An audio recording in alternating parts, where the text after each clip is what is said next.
I'm Dr. Vanita Rattan, and this channel is dedicated to skincare for skin of color.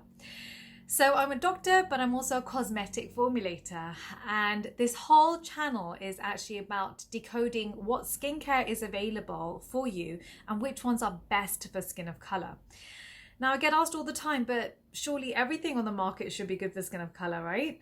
Well, this is the situation. With skin of color, our skin burns and pigments very easily. So with one bite, one burn, our skin will hyperpigment and start to produce too much pigment in that area. And so actually there's a lot that we can't do, and there's a lot that we shouldn't be putting on our skin that is fine for Caucasians to put on their skin. Caucasian skin, you can literally burn the whole top layer off and they'll be fine. Whereas us, if we did the same procedure, we would get pigmentation. So there's a lot that we can't do that Caucasians can do, but at the same time, we actually need different concentrations of ingredients to Caucasian skin because of our pigmentation. Because when we hyperpigment, we actually need very high strength actives in order to treat that. So really, this whole channel is all about telling you the best products for our skin and which ones we should avoid. So today we are talking about CERAVE, and I'm actually very excited because there are a lot of products that I love in the CERAVE line, which if you've watched enough of my videos, you will know is very rare. So yay, I'm really happy about today. So let's dive right in.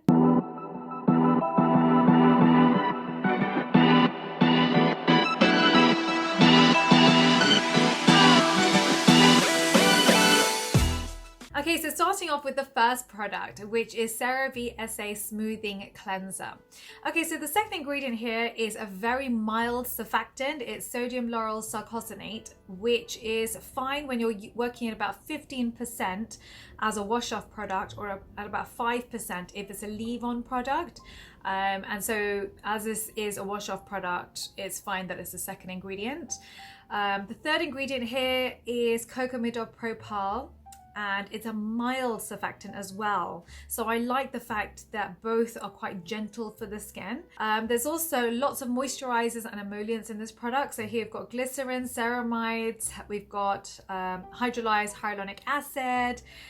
So I love this product. There's nothing in it that's going to irritate your skin. It's great for acne skin. It's got no fragrance, no essential oils, no alcohol.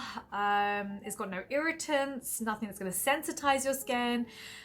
So it's a fantastic product for acne prone skin, and it actually is very good for teen acne. So when you're at about 13, 14, 15 years old, and you're still quite young and you don't want to be applying some of the harsher products, this would be a very good cleanser for that age group as well. So the next product is the CeraVe Foaming Cleanser. And again, I love this product. So, go and buy this one, definitely. So the positives are the moisturizers, a ton of moisturizers. They've got glycerin, they've got propylene glycol, they've got caprylyl glycol. They've also got a sodium hyaluronate, which is a cousin of hyaluronic acid.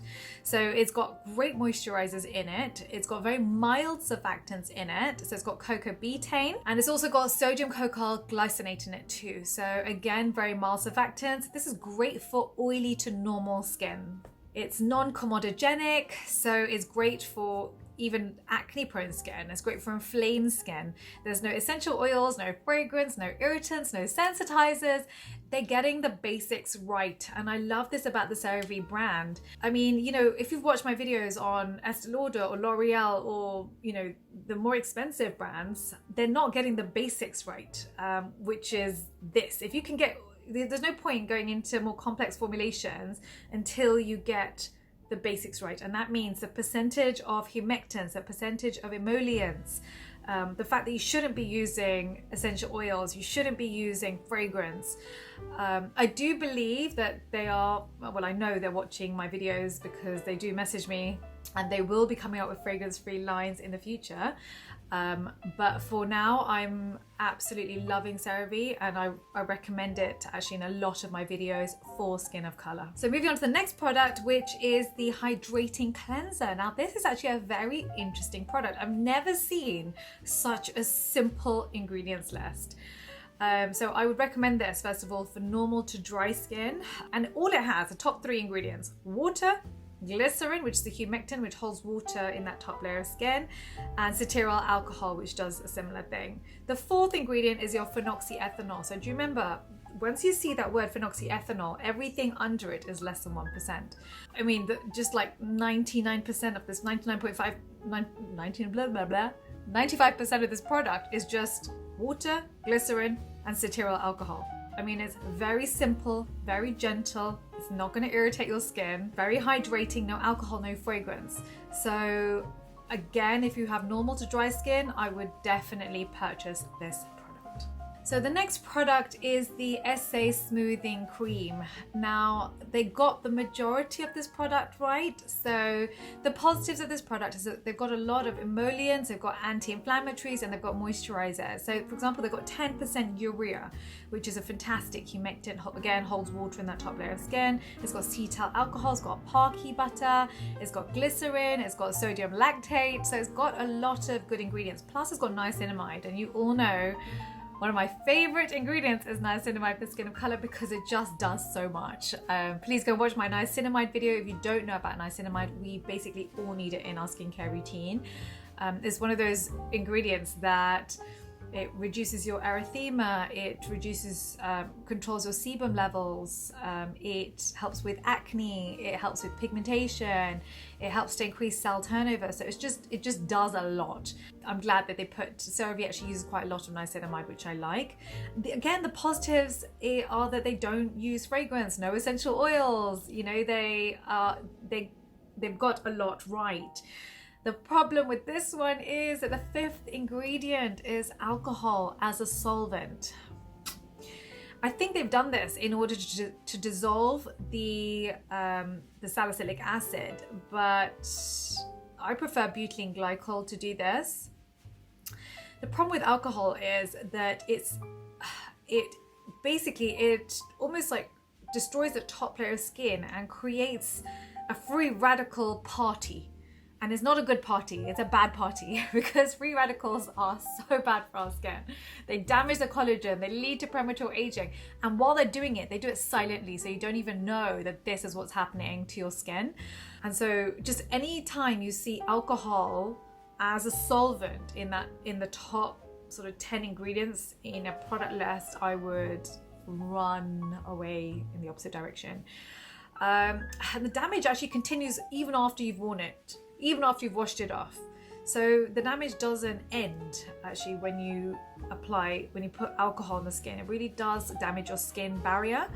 So it's a shame. I would avoid it. They could have very easily sidestepped it and used butylene glycol instead. But CeraVe, if you're watching and you do decide to reformulate, then let me know and I will absolutely do another video for you then endorsing it, because just make that little tweak and I think it'll be a great product. So what are ceramides? So CeraVe is all based on ceramides, and ceramides are essential. They compose 50% of our skin. It's basically the lipid barrier. So ceramides are basically lipids.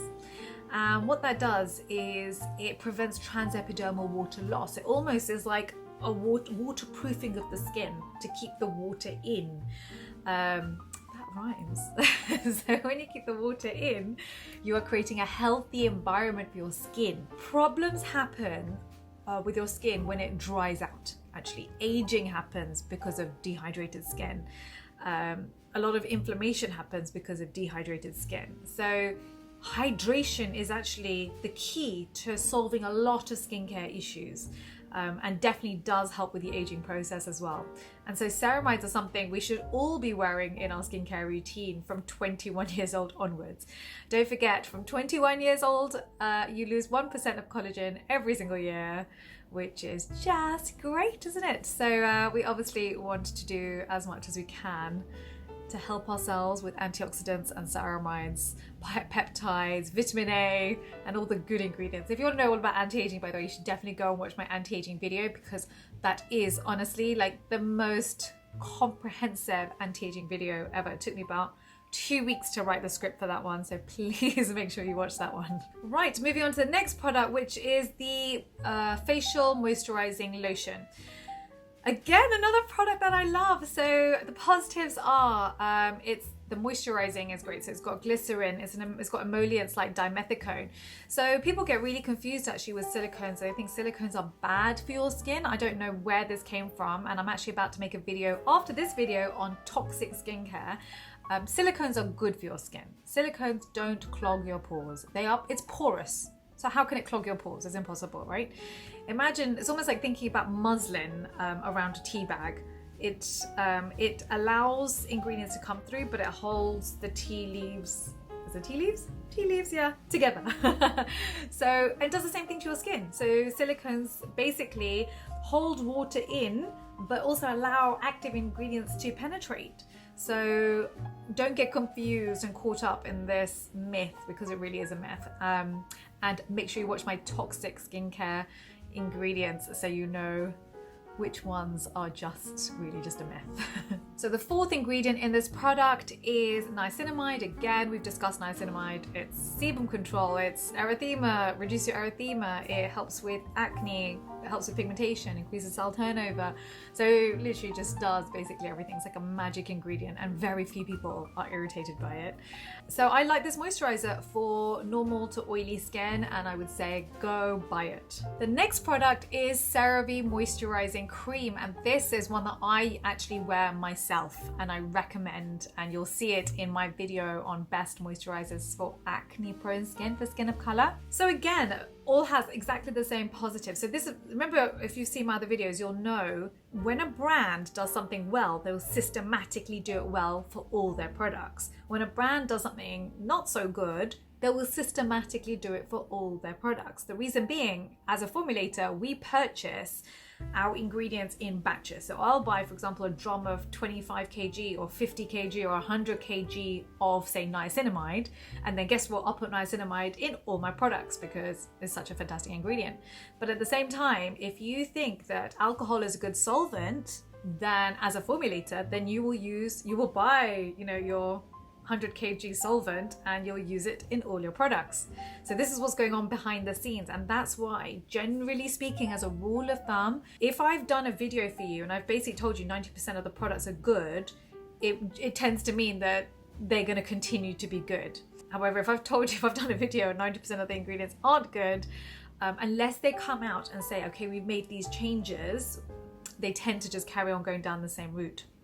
So with the CeraVe Moisturizing Cream, they've clearly bought a lot of glycerin, because again, it's glycerin. They've got cetyl alcohol, they've got petrolatum, they've got dimethicone, and they've got ceramides. So I'm pretty sure CeraVe must have bought ceramides in the ton, which is one of the best ingredients. And I love putting ceramides in my products as well when I manufacture for my clinic. And the positives here are there's no alcohol, no fragrance, it's non-comedogenic. So I would definitely say go out and purchase this product. The potential only tiny little downside might be the packaging. And that's because ceramide is actually quite hard to stabilize. And often it's better to put it in a pump form in order to prevent oxygen, but and in this it's as a tub, so unless they've come up with a different stability, it is a tough one to stabilize. Okay, so the next products are the AM PM products. So the AM products is SPF 30. So just for starters, SPF 30 is never enough for skin of color. It's actually never enough for anybody. I'll tell you why. You need 2 milligrams of sunscreen per centimeter squared of your skin. That's a lot. People generally don't wear enough sunscreen, so that's just a fact. And so if you're already starting off at SPF 30, you're already at a disadvantage. So, number one, I'd always go and buy an SPF 50. The second thing is this is a chemical sunscreen. Even though it says zinc 6%, this is primarily a chemical sunscreen. I'm not a huge fan of chemical sunscreens for a number of reasons, especially if you've got melasma, because you're basically creating a thermal energy release takes place on your skin when UV hits the skin. And so I would avoid it. In addition, there are many reports now coming out where chemical sunscreens are building up in your system with regular use. So one just came out even today in Wall Street Journal. I've actually posted it on my Instagram page. Please do follow me on Instagram as well, because I give you a lot of the day-to-day information with skincare, and that's at the Hyperpigmentation Clinic. So you can follow me on Instagram to learn about that. But that's why I always say go with physical. Physical sunscreens are much better. I've actually done a video on the top 3 physical sunscreens for skin of color, so please watch that. And also make sure you watch, if you've got children, make sure you watch my video on sunscreens for children, because you will be shocked. I mean, honestly, it blew my mind what's being put into sunscreens for children. So make sure you educate yourself, empower yourself, and find out the best ones for our babies and which ones to avoid. I mean, on the plus side of this product, it has no fragrance, it has no essential oils. I mean, they are doing some good things.